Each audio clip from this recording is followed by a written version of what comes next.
जी पंजाब विच केड़ी जगह आए सी, गुरु जी पंजाब विच केड़ी जगह आए सी।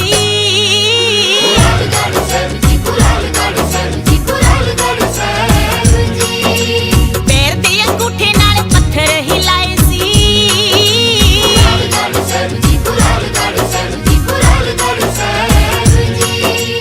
ਇਹ ਪਵਿੱਤਰ ਸਥਾਨ ਤਹਿਸੀਲ ਗੜਸ਼ੰਕਰ ਜ਼ਿਲ੍ਹਾ ਹੁਸ਼ਿਆਰਪੁਰ ਦੀਆਂ ਮਨਮੋਹਕ ਸ਼ਿਵਾਲਿਕ ਦੀਆਂ ਪਹਾੜੀਆਂ 'ਚ ਸੁਸ਼ੋਭਿਤ ਹੈ। ਸੱਚਖੰਡ ਸ੍ਰੀ ਖੁਰਾਲਗੜ੍ਹ ਸਾਹਿਬ ਵਿਖੇ ਸ੍ਰੀ ਗੁਰੂ ਰਵਿਦਾਸ ਜੀ ਮਹਾਰਾਜ ਲੋਕਾਈ ਦਾ ਉਦਾਰ ਕਰਨ ਲਈ 4 ਸਾਲ 2 ਮਹੀਨੇ 11 ਦਿਨ ਰਹੇ। ਸ੍ਰੀ ਗੁਰੂ ਰਵਿਦਾਸ ਜੀ ਦੁਨੀਆ ਦੇ ਉਦਾਰ ਲਈ ਸੱਚਖੰਡ ਖੁਰਾਲਗੜ੍ਹ ਸਾਹਿਬ ਵਿਖੇ ਰਹਿ ਰਹੇ ਸਨ ਤੇ ਹਮੇਸ਼ਾ ਪ੍ਰਭੂ ਦੀ ਬੰਦਗੀ 'ਚ ਲੀਨ ਰਹਿੰਦੇ ਸਨ। ਇਹ ਇਲਾਕਾ ਗੁਰੂ ਜੀ ਦੀ ਕਿਰਪਾ ਨਾਲ ਖੁਸ਼ਹਾਲ ਹੋਣ ਲੱਗਾ। गुरु जी की अपार कृपा नाल बह रहे झरने ते सरोवर च संगत इशनान करके अपना जीवन सफला करती है। संगतां दी सहूलत लई लंगर निरंतर चलदा है, जिथे देश विदेश तो श्रद्धालु अपना वध तो वध योगदान पाउंदे रहिंदे हन। देश विदेश तो इत्थे हर रोज संगत नतमस्तक होकर गुरु घर दीआं खुशियां प्राप्त करती है। इत्थे सरोवर ते इमारत दा निर्माण शुरू है, जिस लई देश विदेश की संगत अपना योगदान ते सेवा कर रही है। सारा दिन इत्थे श्री गुरु रविदास जी की महिमा के गुणगान होंदे हन। गुरु घर की कमेटी के मुख काम हन समाज में फैलियां बुराइयां दूर करना, खूनदान कैंप, अखां दे कैंप लगाने आदि हन। इत्थे मैडिकल कॉलेज और तकनीकी कॉलेज खोलण का विचार है। इस दे नाल ही सब धर्मां दा सत्कार करते हुए श्री गुरु रविदास महाराज के मिशन बेगमपुरा नूं घर घर पहुंचाउणा है। गुरु घर बारे ताज़ा जानकारी लिए महीनावार पेपर आ धर्म पत्रिका भी शुरू किया गया है। जो बोले सो नर पै सतगुरु रविदास महाराज की जय। प्यारी साध संगत जीओ, बहुत भागा वाली संगत है। अज सतगुरु महाराज की चरण छो धरती, जिथे सतगुरु महाराज जी ने अपने सज्जे पैर के अंगूठे के नाल छो के चरण छो गंगा चलाई है। काफ़ी संगतां ने इशनान किया है। संतां महापुरुषों ने अपनी गुरबाणी दे सानूं समझाया है। जिस तरह सतगुरु रविदास महाराज जी ने अपनी बाणी दे विच कहा है, कूप भरियो दादरो कुछ देश विदेशों ना बूझ। आपां इस ये पंक्ति की गल नूं करदे हैं जां इहदी व्याख्या बहुत तरह के जो संत महापुरुष करते हैं, पर असीं ये समझते हैं भी वो गुरु महाराज जी सानूं फरमाउंदे हन। जिस तरह एक खूह है वो पानी का भरिया होया है, वो खूह का दायरा बहुत घट है, छोटा दायरा है, और वो एक डड्डू है। वो जो डड्डू घूमदा है खूह के छोटे दायरे छोटे दायरे घूमदा है, तो उन्होंने पता नहीं है। वो बहुत घट दायरा है, 15-10 फुट का हो सकता है। पर अगर उन्होंने नहीं पता भी समुंदर भी है, समुंदर का कोई किनारा नहीं है, अज तक साइंस इस चीज़ ते पहुंची नहीं है भी समुंदर का किते किनारा कोई हो सकता है। पर इस करके उस डड्डू नूं भी पता नहीं है भी समुंदर किते है। इस करके वो खूह दे विच ही घूमदा है, खूह दे विच ही बैठ के अपना जो तुरदा फिरदा है, इधर छाला मारदा उधर छाला मारदा। पर अगर इसे तरह सतगुरां ने सानूं समझाया, जो मानस है, जो इंसान है, जो मानव है, वो भी खूह दे डड्डू वांगू है, वो एक चार दीवारी च बंद है। आपां हुण बहुत संगतां अपने पिंड चों इत्थे आईयां, पिंड नूं छड्डिआ है, शहर नूं छड्डिआ है, शहर नूं छड्डिआ और श्री चरण छो गंगा संगतां पहुंचियां। तो इत्थे आके पता चलिया है भी इत्थे सेवा कौन करदा है, इत्थे है की गल है, इत्थे गुरु महाराज की चरण गंगा कित्थे है, इशनान कित्थे कीता जांदा है। इस तरह संगतां ने सानूं संतां महापुरुषां नूं समझाया भी जिन्ना चिर सानूं पता नहीं लगता, असीं अपनी चार दीवारी चों निकलदे नहीं, अपने घर चों नहीं निकलदे हैं, तो दुनिया का पता नहीं लग सकता। दुनिया बहुत परे है, दुनिया बहुत है। इस करके संतां महापुरुषों ने सानूं बाणी समझाया है भी सानूं दुनिया नूं भी देखना चाहिए है भी दुनिया दे की वापर रहा है, और तां ही सानूं सोझी आ सकती है, तां ही असीं अगे वध सकते हैं। समाज की सेवा तदे आपां कर सकते हैं। और संत महापुरुष कहिंदे है भी अगर किसी नूं बहुत वड्डा दुख है, ਉਹਦੇ दुख की खबर लैन भी कोई संगत इंसान चले जाता है तो बहुत वड्डा उन्होंने हौसला हो जाता है भी हाँ भी चलो मेरा ये साथी है, मैनू ये पुछण दा आया है। इस तरह सानू एक दूजे दे विच मिल के संतां महापुरुषों ने कहा सानू समय नू बतीत करना चाहिए, सानू मानवता की जो सेवा है वो करनी चाहिए है। जिस तरह मास्टर बच्चे नू पढ़ाउंदा है, जदों बच्चा स्कूल च आउंदा है ਤਾਂ ਬੱਚੇ ਨੂੰ ਕੁਝ ਪਤਾ ਨਹੀਂ ਹੁੰਦਾ। ਪਹਿਲੀ ਕਲਾਸ ਤੋਂ ਲੈ ਕੇ ਊੜਾ ਏੜੇ ਤੋਂ ਲੈ ਕੇ ਜਾਂ ਅੰਗਰੇਜ਼ੀ ਦੇ ਜੋ ਅਕਸ਼ਰ ਹੈ ਉਹਨੂੰ ਸਮਝਾਉਂਦਾ ਹੈ ਅਤੇ ਬੱਚੇ ਨੂੰ ਪਤਾ ਲੱਗਦਾ ਹੈ। ਉਹ ਪੜ੍ਹਦਾ ਹੈ, ਪੜ੍ਹ ਕੇ ਇੰਜੀਨੀਅਰਿੰਗ ਬਣਦਾ ਹੈ, ਪੜ੍ਹ ਕੇ ਉਹ ਕੋਈ ਪਾਇਲਟ ਬਣਦਾ ਹੈ, ਕੋਈ ਜੱਜ ਬਣਦਾ ਹੈ, ਕੋਈ DC ਲੱਗਦਾ ਹੈ। ਤਾਂ ਕਿਹਦੀ ਬਦੌਲਤ ਬਣਿਆ ਹੈ? ਉਹ ਬਣਿਆ ਹੈ ਆਪਣੇ ਮਾਸਟਰ ਦੀ ਬਦੌਲਤ। ਔਰ ਇੱਕ ਸਭ ਤੋਂ ਵੱਡੀ ਗੱਲ ਇਹ ਹੈ ਵੀ ਮਾਸਟਰ ਕਦੇ ਵੀ ਇਹ ਚੀਜ਼ ਨਹੀਂ ਸੋਚਦਾ ਕਿ ਮੇਰਾ ਪੜ੍ਹਿਆ ਹੋਇਆ ਬੱਚਾ ਹੈ ਉਹ ਮੇਰੇ ਤੋਂ ਪਿੱਛੇ ਰਵੇ। ਉਹ ਹਮੇਸ਼ਾ ਹੀ ਇਹੀ ਗੱਲ ਕਹਿੰਦਾ ਵੀ ਜਿਸ ਬੱਚੇ ਨੂੰ ਮੈਂ ਪੜ੍ਹਾਇਆ ਹੈ ਉਹ ਬੱਚਾ ਅੱਗੇ ਤਰੱਕੀ ਕਰੇ। ਔਰ ਜਦੋਂ ਪਤਾ ਲੱਗਦਾ ਹੈ ਵੀ ਇਹ ਮੇਰਾ ਪੜ੍ਹਾਇਆ ਬੱਚਾ ਅੱਜ DC ਹੈ ਜਾਂ ਉਹ ਪਾਇਲਟ ਬਣ ਗਿਆ ਹੈ, ਜਹਾਜ਼ ਉਡਾ ਰਿਹਾ ਹੈ, ਤਾਂ ਮਾਸਟਰ ਬੜਾ ਖੁਸ਼ ਹੁੰਦਾ ਹੈ ਕਿ ਮੇਰਾ ਇਹ ਪੜ੍ਹਾਇਆ ਹੋਇਆ ਬੱਚਾ ਹੈ, ਮੇਰੇ ਕੋਲ ਪੜ੍ਹ ਕੇ ਗਿਆ ਹੋਇਆ ਬੱਚਾ ਹੈ, ਅੱਜ ਉਹ ਇਸ ਪਦਵੀ 'ਤੇ ਪਹੁੰਚਿਆ ਹੈ। ਇਸੇ ਤਰ੍ਹਾਂ ਜੋ ਗੁਰੂ ਹੈ, ਜਦੋਂ ਉਹਦਾ ਕੋਈ ਚੇਲਾ ਹੈ, ਜੋ ਚੇਲਾ ਅੱਛੀ ਤਰੱਕੀ ਕਰਦਾ ਹੈ, ਉਹ ਬੰਦਗੀ ਕਰਦਾ ਹੈ, ਮਾਨਵਤਾ ਦੀ ਸੇਵਾ ਕਰਦਾ ਹੈ, ਤਾਂ ਗੁਰੂ ਵੀ ਕਦੇ ਨਾਰਾਜ਼ ਨਹੀਂ ਹੁੰਦਾ। ਗੁਰੂ ਵੀ ਖੁਸ਼ ਹੁੰਦਾ ਹੈ ਵੀ ਇਹ ਜੋ ਸਮਾਜਿਕ ਦੀ ਗੱਲਬਾਤ ਹੈ ਉਹਨੂੰ ਲੈ ਕੇ ਅੱਗੇ ਚੱਲ ਰਿਹਾ ਹੈ, ਅਤੇ ਗੁਰੂ ਵੀ ਇਸ ਗੱਲ 'ਤੇ ਖੁਸ਼ ਹੁੰਦਾ ਹੈ। ਇਸੇ ਤਰ੍ਹਾਂ ਸਤਿਗੁਰੂ ਮਹਾਰਾਜ ਦੀ ਜੋ ਬਾਣੀ ਹੈ, ਉਸ ਬਾਣੀ ਦੇ ਨਾਲ ਜੋ ਸੰਗਤਾਂ ਪਿਆਰ ਕਰਦੀਆਂ, ਜੋ ਉਹਨੂੰ ਪੜ੍ਹਦੀਆਂ, ਪੜ੍ਹ ਕੇ ਨਿਤਨੇਮ ਕਰਕੇ 2 ਘੰਟੇ ਬੰਦਗੀ 'ਤੇ ਬਹਿੰਦੀਆਂ, ਤਾਂ ਉਹ ਸੰਗਤਾਂ ਨੂੰ ਹੋਸ਼ ਆਉਂਦੀ ਹੈ। ਸੰਗਤਾਂ ਨੂੰ ਜਿਹੜਾ ਹੋਸ਼ ਦੇ ਨਾਲ ਉਹਨਾਂ ਦਾ ਜੋ ਦਿਮਾਗ ਹੈ ਉਹ ਕੰਮ ਕਰਦਾ ਹੈ, ਔਰ ਉਹ ਵੀ ਕੋਸ਼ਿਸ਼ ਕਰਦਾ ਹੈ ਵੀ ਮੈਂ ਆਪਣੇ ਜੋ ਨਾਲ ਵਾਲੇ ਮੇਰੇ ਸਾਥੀ ਹੈ ਉਹਨਾਂ ਨੂੰ ਵੀ ਕੋਸ਼ਿਸ਼ ਕਰਾਂ ਵੀ ਉਹ ਵੀ ਕੁਛ ਅੱਗੇ ਵਧਣ। ਨਹੀਂ ਤਾਂ ਸਤਿਗੁਰੂ ਮਹਾਰਾਜ ਜੀ ਨੇ ਸਾਨੂੰ ਬਾਣੀ ਦੇ ਵਿੱਚ ਕਿਹਾ ਹੈ, ਬਹੁਤ ਵੱਡੀ ਤਰ੍ਹਾਂ ਸਾਨੂੰ ਸਮਝਾਇਆ ਹੈ, ਰਵਿਦਾਸ ਮਧੁਰਾ ਕਾ ਪੀਜੀਏ ਜੋ ਚੜੇ ਚੜੇ ਉਤਰਾਏ, ਨਾਮ ਮਹਾਰਸ ਪੀਜੀਏ ਜੋ ਚੜੇ ਨਾ ਹੀ ਉਤਰਾਏ। ਗੁਰੂ ਜੀ ਆਪਣੀ ਬਾਣੀ ਦੇ ਵਿੱਚ ਕਹਿੰਦੇ ਆ ਵੀ ਜੋ ਨਸ਼ਾ ਹੈ ਦਾਰੂ ਦਾ 1 ਜਾਂ 2 ਘੰਟੇ ਰਹਿ ਸਕਦਾ ਹੈ, ਜ਼ਿਆਦਾ ਦੇਰ ਰਹਿਣ ਵਾਲਾ ਨਹੀਂ ਹੈ, ਪਰ ਉਹ ਉਤਰ ਜਾਣਾ ਹੈ। ਪਰ ਨਾਲ ਕਹਿੰਦੇ ਆ ਜੋ ਨਾਮ ਦਾ ਨਸ਼ਾ ਹੈ ਉਹ ਮਹਾਰਸ ਹੈ, ਉਹ ਜਦੋਂ ਚੜ੍ਹਨਾ ਇਨਸਾਨ ਨੂੰ ਉਦੋਂ ਉਤਰਨ ਵਾਲਾ ਨਹੀਂ ਹੈ। ਇਸ ਕਰਕੇ ਗੁਰੂ ਮਹਾਰਾਜ ਨੇ ਦਾਰੂ ਨੂੰ ਕਿਹਾ ਵੀ ਸਾਨੂੰ ਛੱਡ ਦੇਣੀ ਚਾਹੀਦੀ ਹੈ, ਨਸ਼ਿਆਂ ਤੋਂ ਸਾਨੂੰ ਦੂਰ ਰਹਿਣਾ ਚਾਹੀਦਾ। ਨਾਲੇ ਗੁਰੂ ਮਹਾਰਾਜ ਜੀ ਹੋਰ ਫਰਮਾਨ ਕਰਦੇ ਆ, ਰਵਿਦਾਸ ਜੀਵ ਕੋ ਮਾਰ ਕੇ ਕਹਾਂ ਮਿਲੇ ਖੁਦਾਏ। ਹੁਣ ਜਦੋਂ ਇਹ ਗੱਲ ਉਹ ਬਾਣੀ ਦੱਸਦੀ ਹੈ ਗੁਰੂ ਮਹਾਰਾਜ ਜੀ ਕਹਿੰਦੇ ਆ ਵੀ ਇਹ ਇਨਸਾਨ, ਜੇ ਤੁਸੀਂ ਕਿਸੇ ਜੀਵ ਦੀ ਹੱਤਿਆ ਕਰਦਾ ਹੈ, ਜੀਵ ਦੀ ਹੱਤਿਆ ਕਰਕੇ ਰੱਬ ਦੀ ਪ੍ਰਾਪਤੀ ਦੀ ਗੱਲ ਕਰਦਾ ਹੈ, ਗੁਰੂ ਮਹਾਰਾਜ ਦੀ ਮਿਲਣ ਦੀ ਪ੍ਰਾਪਤੀ ਦੀ ਗੱਲ ਕਰਦਾ ਹੈ, ਅਤੇ ਸਾਨੂੰ ਲੱਗਦਾ ਹੈ ਵੀ ਪ੍ਰਾਪਤੀ ਨਹੀਂ ਹੋ ਸਕਦੀ, ਕਿਉਂਕਿ ਤੇਰੀ ਨੀਤ ਠੀਕ ਨਹੀਂ ਹੈ, ਇਸ ਕਰਕੇ ਮਨ ਠੀਕ ਨਹੀਂ ਹੈ। ਇਸ ਕਰਕੇ ਸਤਿਗੁਰੂ ਰਵਿਦਾਸ ਮਹਾਰਾਜ ਜੀ ਨੇ ਬਾਣੀ ਦੇ ਵਿੱਚ ਸਾਨੂੰ ਇਹ ਕਿਹਾ ਹੈ ਵੀ ਜੋ ਦਾਰੂ ਦਾ ਨਸ਼ਾ ਹੈ ਇਹਨੂੰ ਛੱਡਣਾ ਚਾਹੀਦਾ, ਸਾਨੂੰ ਮਾਨਵਤਾ ਦੀ ਸੇਵਾ ਕਰਨੀ ਚਾਹੀਦੀ ਹੈ।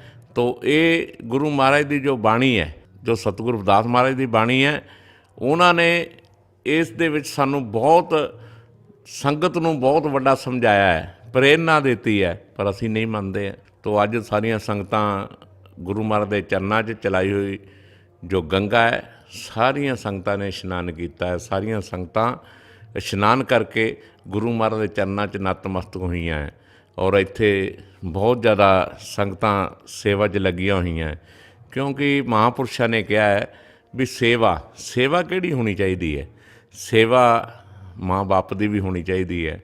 ਔਰ ਮਹਾਂਪੁਰਸ਼ ਕਹਿੰਦੇ ਹਨ, ਜਿਹੜਾ ਇਨਸਾਨ ਆਪਣੇ ਮਾਂ ਬਾਪ ਦੀ ਸੇਵਾ ਨਹੀਂ ਕਰਦਾ, ਬਜ਼ੁਰਗਾਂ ਦੀ ਸੇਵਾ ਨਹੀਂ ਕਰਦਾ, ਉਹਨੂੰ ਵੀ ਰੱਬ ਮਿਲਣ ਦੀ ਸੰਭਾਵਨਾ ਬਹੁਤ ਘੱਟ ਹੁੰਦੀ ਹੈ। ਉਹ ਪਰਮਾਤਮਾ ਦੇ ਨੇੜੇ ਨਹੀਂ ਜਾ ਸਕਦੇ, ਕਿਉਂਕਿ ਸਭ ਤੋਂ ਵੱਡੀ ਜਿਹੜੀ ਸੇਵਾ ਹੈ ਉਹ ਆਪਣੇ ਮਾਤਾ ਪਿਤਾ ਦੀ ਹੈ। ਜਿਸ ਤਰ੍ਹਾਂ ਆਪਾਂ ਦੇਖਿਆ ਹੋਏਗਾ, ਜਦੋਂ ਆਪਾਂ ਥੋੜ੍ਹਾ ਜਿਹਾ ਪਿੱਛੇ ਚੱਲਦੇ ਹਾਂ, ਅੱਜ ਤੋਂ 35-40 ਸਾਲ ਚੱਲਦੇ ਹਾਂ, ਅਸੀਂ ਪਿੰਡਾਂ 'ਚ ਦੇਖਦੇ ਸੀ ਵੀ ਜੇ ਕੋਈ ਬਜ਼ੁਰਗ ਮਿਲ ਲੈਂਦਾ ਸੀ ਅਤੇ ਉਹਨੇ ਪੈਰਾਂ ਨੂੰ ਜਿੰਨਾ ਚਿਰ ਹੱਥ ਨਹੀਂ ਸੀ ਲੱਗਦੇ, ਉਹਨੂੰ ਮੱਥਾ ਨਹੀਂ ਸੀ ਟੇਕਦੇ, ਤਾਂ ਅੱਗੇ ਨਹੀਂ ਸੀ ਵੱਧਦੇ। ਤੋ ਇਸ ਕਰਕੇ ਜਦੋਂ ਗੁਰੂ ਮਹਾਰਾਜ ਦੀ ਕਿਰਪਾ ਦੇ ਨਾਲ ਅਸੀਂ ਕਿਸੇ ਦੇ ਅੱਗੇ ਝੁਕਦੇ ਸੀ ਤਾਂ ਸਾਨੂੰ ਸੀਸਾਂ ਵੀ ਮਿਲਦੀਆਂ ਸੀ, ਔਰ ਕਹਿੰਦੇ ਬੇਟਾ ਖੁਸ਼ੀ ਰਹਿ, ਪਰਮਾਤਮਾ ਤੇਰੀ ਤਰੱਕੀ ਬਖਸ਼ਿਸ਼ ਕਰੇ। ਇੱਕ ਪਿਆਰ ਸੀ, ਉਹ ਪਿਆਰ ਨੂੰ ਜੇ ਆਪਾਂ ਦੁਬਾਰਾ ਮੁੜ ਕੇ ਪਾਉਣਾ ਤਾਂ ਸਾਨੂੰ ਆਪਣੇ ਬਜ਼ੁਰਗਾਂ ਦੀ ਸੇਵਾ ਦੇ ਨਾਲ ਨਾਲ ਸੰਤਾਂ ਮਹਾਂਪੁਰਸ਼ਾਂ ਦੇ ਜਿਹੜੇ ਵਚਨ ਹੈ ਉਹਨਾਂ ਨੂੰ ਮੰਨ ਕੇ, ਉਹਨਾਂ ਤੋਂ ਪ੍ਰੇਰਨਾ ਲੈ ਕੇ ਸਾਨੂੰ ਅੱਗੇ ਵਧਣਾ ਚਾਹੀਦਾ ਹੈ। ਜਿਸ ਤਰ੍ਹਾਂ ਇੱਕ ਟੀਚਰ ਆਪਣੇ ਬੱਚੇ ਨੂੰ ਸਮਝਾਉਂਦਾ, ਆਪਣੇ ਚੇਲੇ ਨੂੰ ਸਮਝਾਉਂਦਾ ਹੈ, ਕਿਉਂ ਅਸੀਂ ਸਮਝਦੇ ਹਾਂ ਵੀ ਸਭ ਤੋਂ ਅਗਰ ਗੁਰੂ ਦੀ ਗੱਲ ਕਰਦੇ ਹਾਂ ਤਾਂ ਸਾਨੂੰ ਐਂ ਲੱਗਦਾ ਹੈ ਵੀ ਟੀਚਰ ਹੈ, ਜੇ ਤੋਂ ਅਸੀਂ ਪੜ੍ਹੇ ਹਾਂ, ਜਿਹਨੇ ਸਾਨੂੰ ਪੜ੍ਹਾਇਆ ਹੈ, ਉਹ ਅਸੀਂ ਮੰਨਦੇ ਹਾਂ ਵੀ ਉਹ ਸਾਡੇ ਗੁਰੂ ਹੈ। ਮਾਂ ਬਾਪ ਦੀ ਸੇਵਾ ਕਰਨੀ, ਗੁਰੂਆਂ ਦੀ ਸੇਵਾ ਕਰਨੀ, ਇਹ ਸਾਡਾ ਫਰਜ਼ ਬਣਦਾ ਹੈ। ਜਿਸ ਤਰ੍ਹਾਂ ਗੁਰੂ ਅੰਗਦ ਦੇਵ ਜੀ ਆਪਣੀ ਬਾਣੀ ਦੇ ਸਾਨੂੰ ਫਰਮਾਉਂਦੇ ਆ, ਏਕ ਸੌ ਚੰਦਾ ਉਪਜੀਏ ਸੂਰਜ ਚੜੇ ਹਜ਼ਾਰ, ਇੰਨੇ ਚਾਨਣ ਹੁੰਦੇ ਆ ਗੁਰੂ ਬਿਨ ਘੋਰ ਅੰਧਾਰ। ਗੁਰੂ ਅੰਗਦ ਜੀ ਵੀ ਸਾਨੂੰ ਫਰਮਾਉਂਦੇ ਆ ਵੀ ਭਾਈ ਸੰਗਤੇ, ਜਿੰਨਾ ਚਿਰ ਚਾਹੇ ਮਰਜੀ, ਚਾਹੇ ਹਜ਼ਾਰਾਂ ਹੀ ਸੂਰਜ ਚੜ੍ਹ ਜਾਣ ਔਰ ਸੈਂਕੜੇ ਦੇ ਹਿਸਾਬ ਨਾਲ ਚੰਦਰਮਾ ਚੜ੍ਹ ਜਾਣ, ਇੰਨੀ ਰੋਸ਼ਨੀ ਹੋ ਜਾਏ, ਜਿੰਨੇ ਮਰਜੀ ਤੁਸੀਂ ਬਲਬ ਲਾ ਕੇ ਰੋਸ਼ਨੀ ਕਰ ਲਓ, ਜਿੰਨਾ ਚਿਰ ਤੁਸੀਂ ਗੁਰੂ ਦੀ ਗੱਲ ਨੂੰ ਨਹੀਂ ਮੰਨਿਆ, ਗੁਰੂ ਨੂੰ ਨਹੀਂ ਚੁਣਿਆ, ਗੁਰੂ ਤੋਂ ਤੁਸੀਂ ਸਿੱਖਿਆ ਨਹੀਂ ਪ੍ਰਾਪਤ ਕੀਤੀ, ਗੁਰੂ ਦੀ ਗੱਲ ਨੂੰ ਨਹੀਂ ਮੰਨਿਆ ਔਰ ਆਪਣੇ ਮਾਂ-ਬਾਪ ਦੀ ਜਿਹੜੀ ਵਿਚਾਰਧਾਰਾ, ਆਪਣੇ ਮਾਂ-ਬਾਪ ਦੀ ਸੇਵਾ ਨਹੀਂ ਕੀਤੀ, ਮਾਂ-ਬਾਪ ਦੀ ਗੱਲ ਨੂੰ ਨਹੀਂ ਮੰਨਿਆ, ਤਾਂ ਤੁਹਾਨੂੰ ਕੁਝ ਵੀ ਹਾਸਲ ਹੋਣਾ ਨਹੀਂ ਹੈ।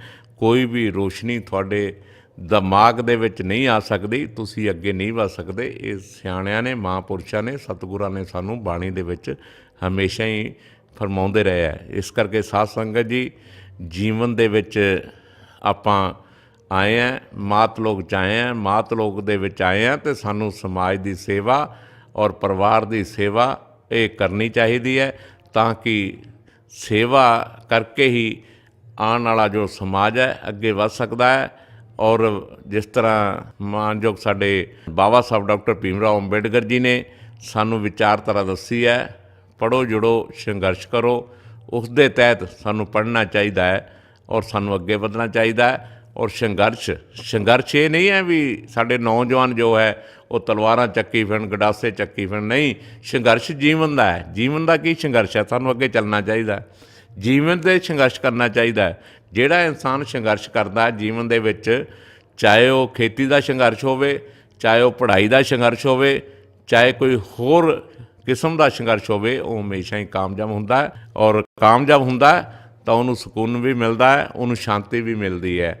ਨਹੀਂ ਤਾਂ ਗੁਰੂ ਮਹਾਰਾਜ ਨੇ ਸਾਨੂੰ ਆਪਣੀ ਬਾਣੀ ਦੇ ਵਿੱਚ ਫਿਰ ਕਿਹਾ ਹੈ, ਇਹ ਤਨ ਐਸਾ ਜੈਸੇ ਘਾਸ ਕੀ ਟਾਟੀ, ਜਲ ਗਿਓ ਘਾਸ ਰਲ ਗਿਓ ਮਾਟੀ। ਅਤੇ ਸਾਧ ਸੰਗਤ ਜੀਓ, ਇਹ ਜੀਵਨ ਸਾਨੂੰ ਮਿਲਿਆ ਹੈ, ਇਹ ਜੀਵਨ ਇੱਕ ਦਿਨ ਚਲੇ ਜਾਣਾ ਹੈ। ਔਰ ਗੁਰੂ ਮਹਾਰਾਜ ਨੇ ਫਰਮਾਇਆ, ਜਿਸ ਤਰ੍ਹਾਂ ਘਾਹ ਨੂੰ ਅੱਗ ਲਾਉਂਦੇ ਆ, ਉਹ ਮਿੰਟ ਨਹੀਂ ਲੱਗਦਾ, ਸੜ ਜਾਂਦਾ ਹੈ। ਇਸੇ ਤਰ੍ਹਾਂ ਸਾਡਾ ਇਹ ਤਨ ਹੈ, ਸਰੀਰ ਹੈ, ਜਦੋਂ ਸਾਡੇ ਭਾਈਚਾਰੇ ਨੇ ਇਸ ਨੂੰ ਅੱਗ ਲਾਉਣੀ ਹੈ ਤਾਂ ਇਹਨੂੰ ਦੇਰ ਨਹੀਂ ਲੱਗਣੀ, ਇਹਨੇ ਵੀ ਸੜ ਜਾਣਾ। ਤਾਂ ਇਸ ਕਰਕੇ ਗੁਰੂ ਮਹਾਰਾਜ ਨੇ ਫਰਮਾਇਆ ਵੀ ਇਹ ਮੌਕਾ ਹੈ, ਇਹ ਟਾਈਮ ਹੈ, ਇਸ ਮੌਕੇ ਨੂੰ ਨਹੀਂ ਜਾਣ ਦੇਣਾ। ਔਰ ਆਪਾਂ ਸਮਾਜ ਦੀ ਸੇਵਾ ਕਰਨੀ ਹੈ, ਸਮਾਜ ਦੇ ਨਾਲ ਨਾਲ ਭਾਈਚਾਰਾ ਕਾਇਮ ਰੱਖਣਾ ਹੈ। ਭਾਈਚਾਰਾ ਕਾਇਮ ਰੱਖ ਕੇ ਤਾਂ ਹੀ ਸਮਾਜ ਦੀ ਤਰੱਕੀ ਹੋ ਸਕਦੀ ਹੈ। ਸਮਾਨਤਾ, ਬਰਾਬਰਤਾ, ਭਾਈਚਾਰੇ ਦਾ ਸੰਦੇਸ਼ ਸਾਰੀ ਦੁਨੀਆ ਨੂੰ ਜਾ ਸਕਦਾ ਹੈ, ਕਿਉਂਕਿ ਇਤਿਹਾਸ ਕਹਿੰਦਾ ਹੈ, ਸਤਿਗੁਰੂ ਮਹਾਰਾਜ ਦੀ ਜਿੰਨੇ ਸੇਵਕ ਅਪਰ ਕਾਸਟ ਦੇ ਬਣੇ ਹੈ, ਉੱਚੀ ਜਾਤ ਵਾਲੇ ਬਣੇ ਹੈ, ਰਾਜੇ ਮਹਾਰਾਜੇ, ਕਿਉਂਕਿ ਦੱਸਦੇ ਹੈ ਬਈ 52 ਛਤਰਪਤੀ ਰਾਜੇ, ਜਿਨ੍ਹਾਂ ਕੋਲ ਲੱਖਾਂ ਦੇ ਹਿਸਾਬ ਨਾਲ ਸੈਨਾ ਹੁੰਦੀਆਂ ਸੀ, ਉਹ ਗੁਰੂ ਮਹਾਰਾਜ ਦੇ ਚਰਨਾਂ 'ਚ ਆਏ ਆ ਔਰ ਸੋਹੰਗ ਸਤਨਾਮ ਦਾ ਉਪਦੇਸ਼ ਪ੍ਰਾਪਤ ਕੀਤਾ ਹੈ। ਤੋ ਇਸ ਕਰਕੇ ਸਾਧ ਸੰਗਤ ਜੀਓ, ਗੁਰੂ ਮਹਾਰਾਜ ਦੇ ਚਰਨਾਂ 'ਚ ਰਾਜੇ ਮਹਾਰਾਜਾ ਨੇ ਆ ਕੇ ਨਾਮਦਾਨ ਪ੍ਰਾਪਤ ਕੀਤਾ ਹੈ।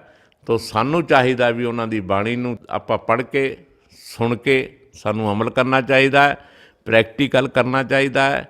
ਔਰ ਜੋ ਸਮਾਜ ਦੀਆਂ ਕੁਰੀਤੀਆਂ ਹੈ, ਜੋ ਸਮਾਜ 'ਤੇ ਵੱਡੇ ਪੱਧਰ 'ਤੇ ਨਸ਼ੇ ਫੈਲੇ ਹੋਏ ਹੈ, ਉਹ ਗੁਰੂਆਂ ਦੀ ਬਾਣੀ ਪੜ੍ਹ ਕੇ ਹੀ ਅਸੀਂ ਉਹਨੂੰ ਸੁਧਾਰ ਸਕਦੇ ਹਾਂ।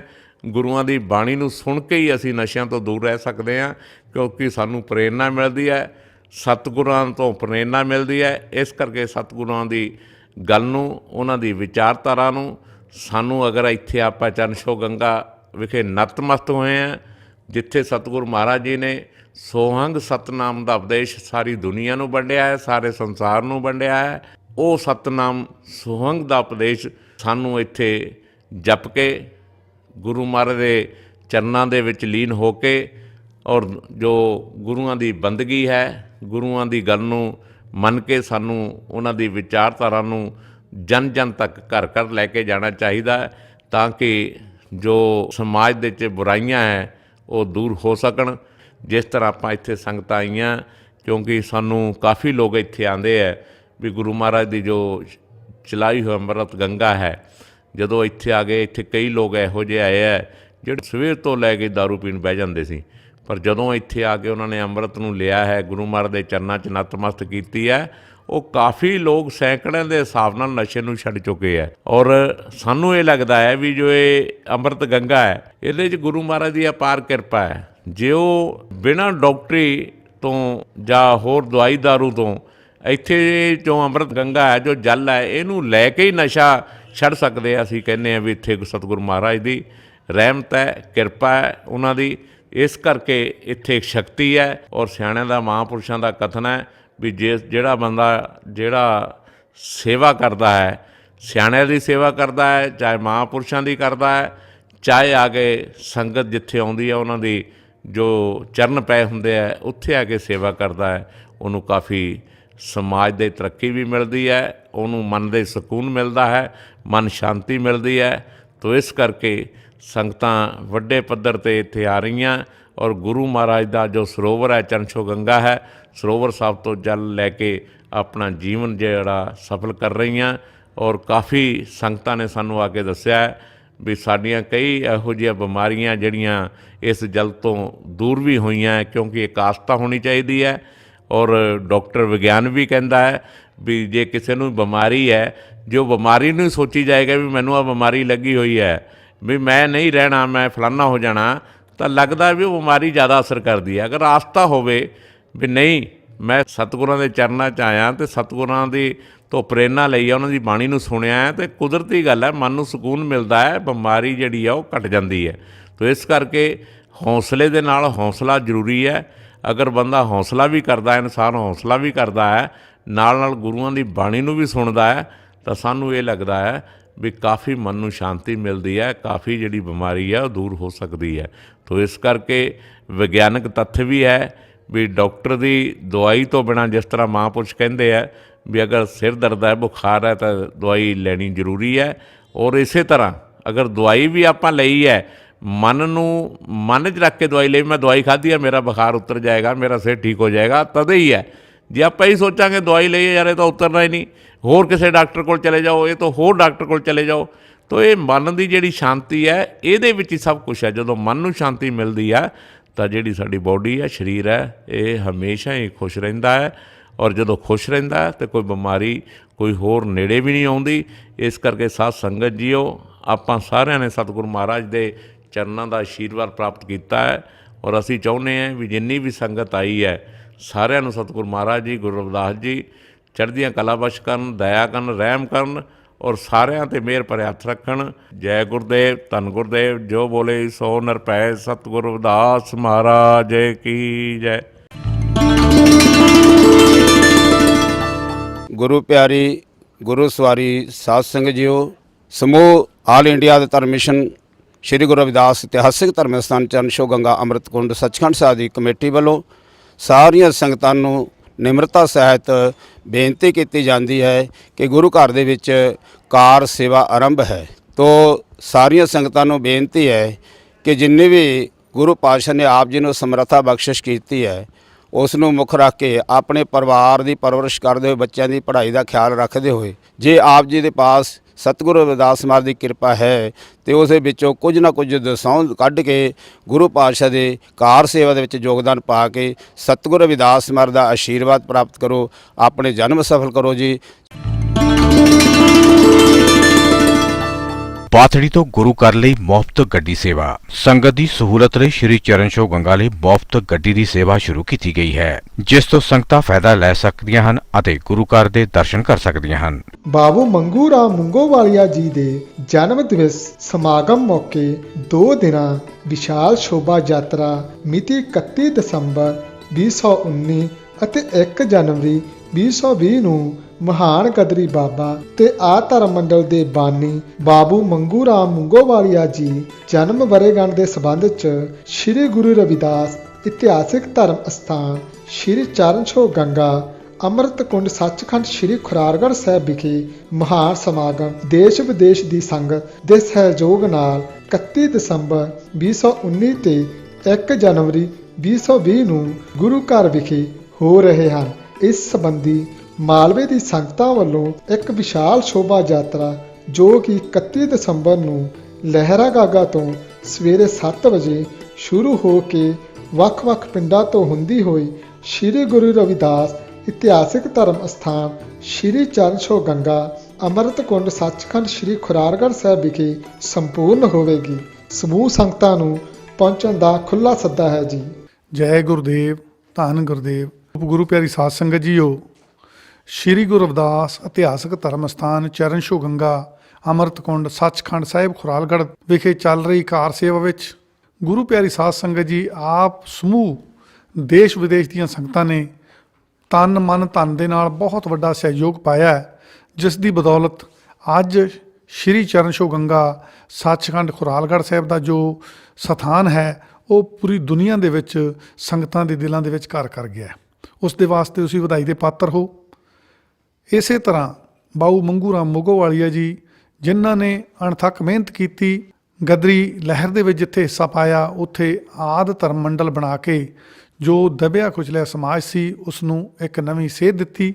ਉਹਨਾਂ ਦਾ ਜੋ ਜਨਮ ਦਿਵਸ ਹੈ ਉਹ 14 ਜਨਵਰੀ 2020 ਨੂੰ ਸ੍ਰੀ ਚਰਨ ਛੋਹ ਗੰਗਾ ਸੱਚਖੰਡ ਖੁਰਾਲਗੜ੍ਹ ਸਾਹਿਬ ਵਿਖੇ ਬੜੀ ਧੂਮਧਾਮ ਨਾਲ ਸਮੂਹ ਸਾਧ ਸੰਗਤ ਦੇ ਸਹਿਯੋਗ ਨਾਲ ਮਨਾਇਆ ਜਾ ਰਿਹਾ ਹੈ, ਜਿਸ ਨੂੰ ਆਲ ਇੰਡੀਆ ਆਦਿ ਧਰਮ ਮਿਸ਼ਨ ਅਤੇ ਸ੍ਰੀ ਗੁਰਦਾਸ ਇਤਿਹਾਸਕ ਧਰਮ ਸਥਾਨ ਸ੍ਰੀ ਚਰਨ ਛੋਹ ਗੰਗਾ ਸੱਚਖੰਡ ਖੁਰਾਲਗੜ੍ਹ ਸਾਹਿਬ ਦੀ ਸਮੂਹ ਪ੍ਰਬੰਧਕ ਕਮੇਟੀ ਬੜੇ ਸਹਿਯੋਗ ਦੇ ਨਾਲ ਅਗਵਾਈ ਕਰੇਗੀ। ਆਓ ਸਾਰੀ ਸੰਗਤ ਮਿਲ ਕੇ ਜੋ ਬਾਊ ਮੰਗੂ ਰਾਮ ਮੋਗੋਵਾਲੀਏ ਦੇ ਕੀਤੇ ਹੋਏ ਕਾਰਜ ਉਹਨਾਂ ਨੂੰ ਅੱਗੇ ਵਧਾਉਣ ਵਾਸਤੇ ਆਪਾਂ ਰਲ ਮਿਲ ਕੇ ਉਸ ਦੇ ਵਿੱਚ ਸਹਿਯੋਗ ਕਰੀਏ। ਜੈ ਗੁਰਦੇਵ, ਧੰਨ ਗੁਰਦੇਵ। ਬਾਬਾ ਬੰਤਾ ਰਾਮ ਕੇੜਾ ਜੀ ਯਾਦਗਾਰ ਸੰਗੀਤ ਅਕੈਡਮੀ ਵਿੱਚ ਬੱਚਿਆਂ ਨੂੰ ਸੰਗੀਤ ਦੀ ਸਿੱਖਿਆ ਅਤੇ ਪੜ੍ਹਾਈ ਗੁਰੂ ਘਰ ਵੱਲੋਂ ਮੁਫਤ ਕਰਵਾਈ ਜਾਂਦੀ ਹੈ। ਲੋੜਵੰਦ ਬੱਚੇ ਇਸ ਦਾ ਫਾਇਦਾ ਉਠਾ ਸਕਦੇ ਹਨ। ਸੰਪਰਕ ਕਰੋ 9417 57352, 9814 13734, 9417 71144। ਸਿੰਘ ਸਭਾ ਗੁਰਦੁਆਰਾ ਗਾਲਾ ਮਸਕੜ ਉਸਮਾਨ ਤੇ ਅਜਮਾਨ ਵਿਖੇ ਸ੍ਰੀ ਗੁਰੂ ਨਾਨਕ ਦੇਵ ਜੀ ਦੇ ਆਗਮਨ ਪੁਰਬ ਸ਼ਰਧਾ ਨਾਲ ਮਨਾਏ ਗਏ। ਇਸ ਮੌਕੇ ਜਥੇਦਾਰ ਗਿਆਨੀ ਰਘੁਵੀਰ ਸਿੰਘ ਅਨੰਦਪੁਰ ਸਾਹਿਬ, ਕਥਾਵਾਚਕ ਗਿਆਨੀ ਕੁਲਵਿੰਦਰ ਸਿੰਘ, ਸਰਬਤ ਭਲਾ ਆਸ਼ਰਮ ਮਕਸੂਦਾਂ ਦੇ ਸੰਚਾਲਕ ਸੰਤ ਬਾਬਾ ਜਗੀਰ ਸਿੰਘ ਅਤੇ ਸੱਚਖੰਡ ਸ੍ਰੀ ਹਰਿਮੰਦਰ ਸਾਹਿਬ ਦੇ ਅਰਦਾਸੀਏ ਭਾਈ ਸੁਲਤਾਨ ਸਿੰਘ ਨੇ ਸੰਗਤ ਨੂੰ ਸ੍ਰੀ ਗੁਰੂ ਨਾਨਕ ਦੇਵ ਜੀ ਦੀ ਬਾਣੀ ਤੋਂ ਸੇਧ ਲੈ ਕੇ ਆਪਣਾ ਜੀਵਨ ਸਫਲਾ ਕਰਨ ਲਈ ਪ੍ਰੇਰਿਆ। ਗੁਰੂ ਘਰ ਦੇ ਮੁੱਖ ਸੇਵਾਦਾਰ ਭਾਈ ਸਾਹਿਬ ਭਾਈ ਪ੍ਰੇਮਪਾਲ ਸਿੰਘ ਖਾਲਸਾ, ਮਸਕਟ ਤੋਂ ਸਤਪਾਲ ਮਹੇ ਪ੍ਰਧਾਨ UAE ਅਤੇ ਮਹਾਨ ਸ਼ਖਸੀਅਤਾਂ ਨੂੰ ਸਿਰਪਾਓ ਪਾ ਕੇ ਸਨਮਾਨਿਤ ਕੀਤਾ। ਗੁਰੂ ਕੇ ਲੰਗਰ ਅਟੁੱਟ ਵਰਤੇ। ਇਹ ਪ੍ਰੋਗਰਾਮ ਤੁਹਾਨੂੰ ਕਿਸ ਤਰ੍ਹਾਂ ਦਾ ਲੱਗਾ, ਤੁਸੀਂ ਆਪਣੀ ਰਾਏ ਇਹਨਾਂ ਨੰਬਰਾਂ ਤੇ ਦਿਓ। ਸਾਡੇ ਨੰਬਰ ਹਨ 9851 27630, 88727 52727, 97796 27888।